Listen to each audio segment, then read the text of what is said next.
Hello everyone! Nandito po tayo ngayon sa bahay nila Ate Marilyn Montero ng Barangay Pesa, Bongabon, Nevesia.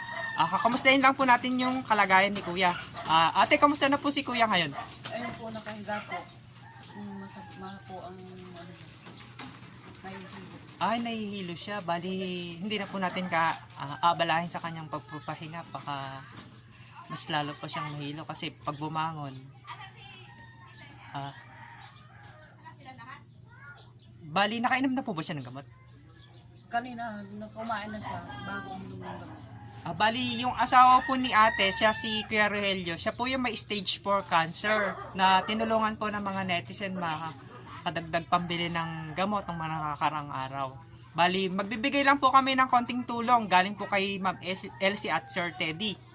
Ito po. Para meron po kayong pagsalo-salohan mamayang hating gabi sa oras ng bagong taon. Ito po. Ayan.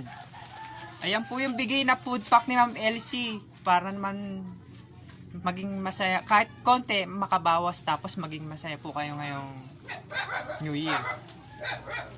Maraming pong salamat Ma'am Elsie at maraming blessing po sa amin sa magbabagong taon.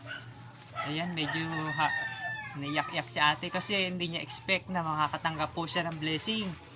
Maraming pong salamat Ma'am Elsie kasi tuloy-tuloy po yung tulong na binibigay niyo po sa mga nangangailangan dito sa Pilipinas, sa mga kapwa nating Pilipino.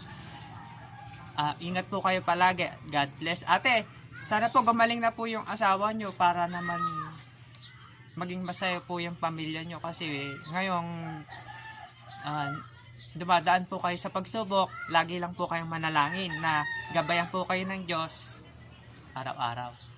God bless po. Salamat din po ate. Salamat din po.